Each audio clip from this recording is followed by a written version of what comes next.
free like the river, mm, flowing freely through infinity.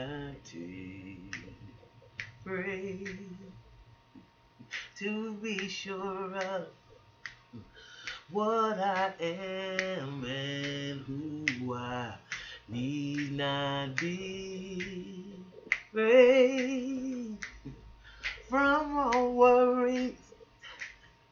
Worries prey on oneself, troubled mind, freer than the clock's head, ticking waves of time, freer than the meaning of free that man defines.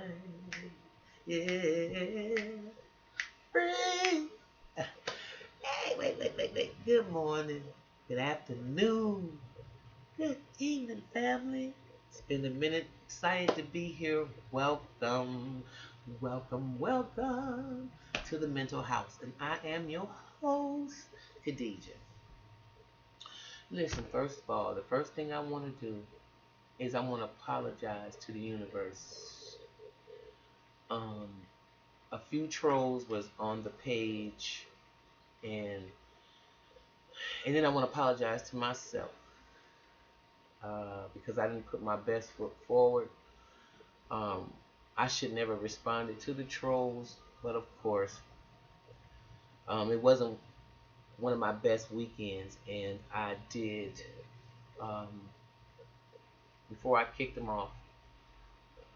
I did change my vibration by stooping down to their level, and for that I am I'm apologetic to you all out there, to the universe, and especially to myself because I'm better than that.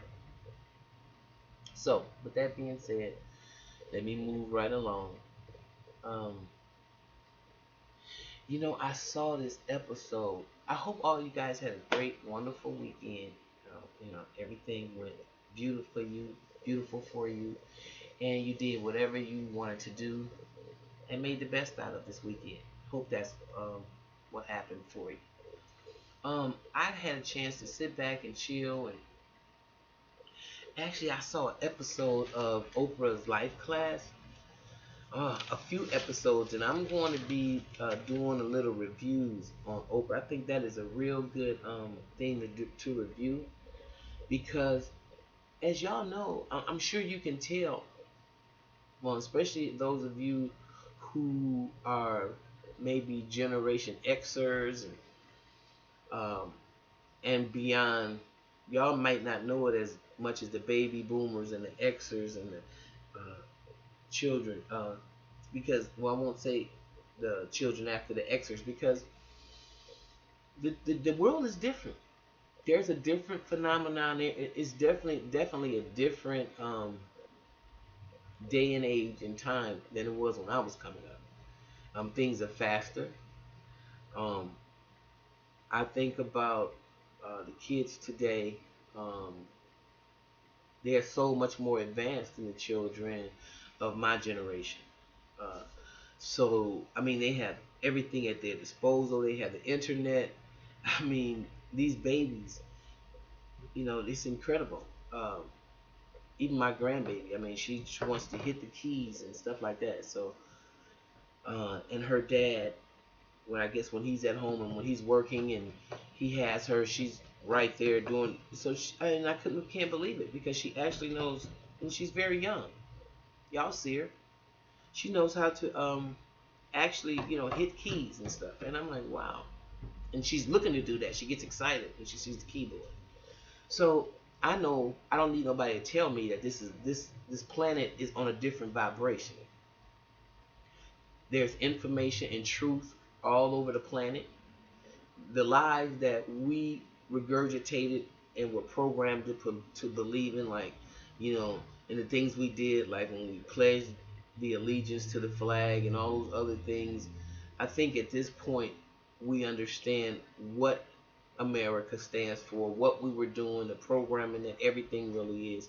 So basically, it's an information age, and Without knowledge, of course, the people are going to perish.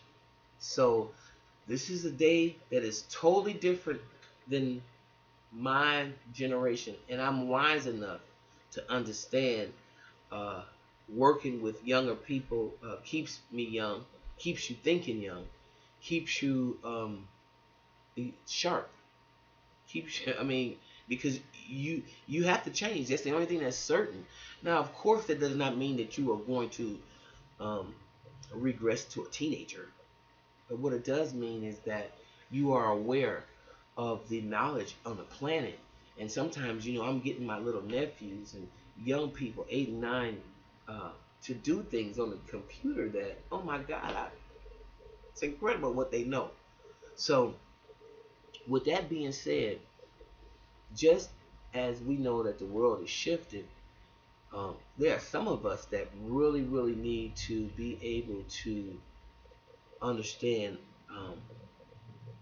how we interact with one another, because I think this is what is coming up on us in this new age, is to be better communicators, set better clear boundaries in our lives, to understand what abuse is, to be different than my generation and the generation before, to be able to speak unhypocritically to power, and whether it be your mother and your teacher, and to not be so programmed um, to accept so much, I guess, dogma.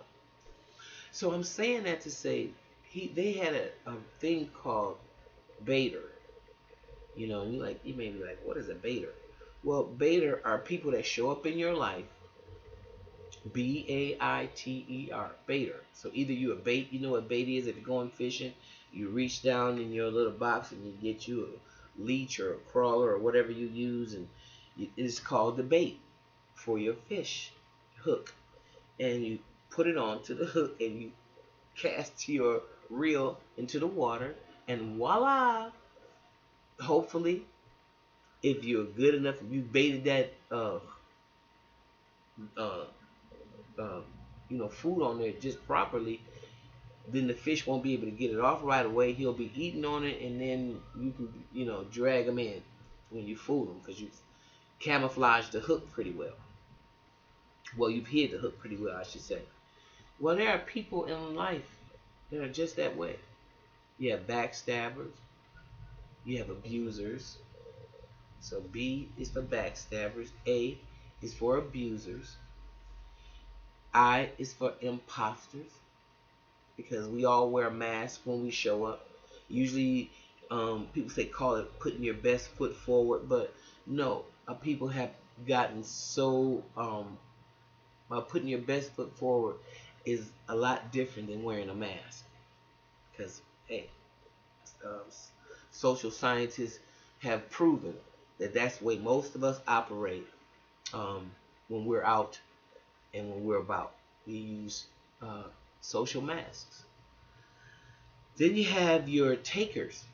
So I'm B.A.I. imposters, T takers, E exploiters. Exploiters are reckless.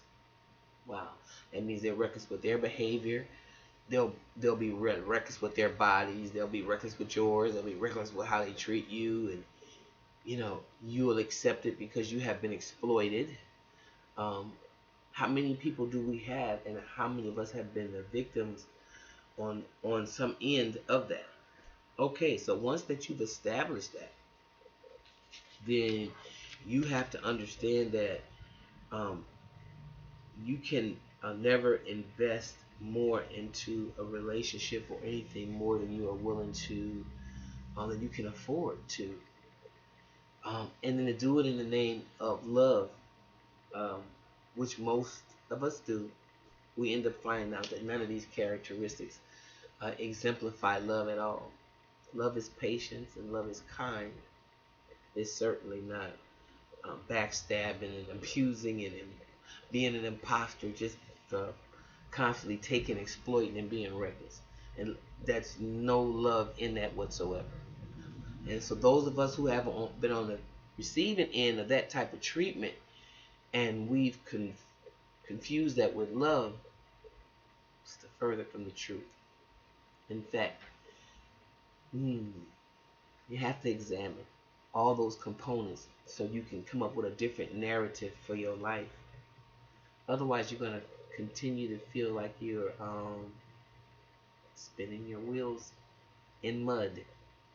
So I really thank them for that show because I thought that was a good little tidbit to throw off in the mental house this morning. Okay, so I want to thank y'all for being out there. If you like what you hear, please like and subscribe. And I'm going to see you next time in the mental house. Bye bye.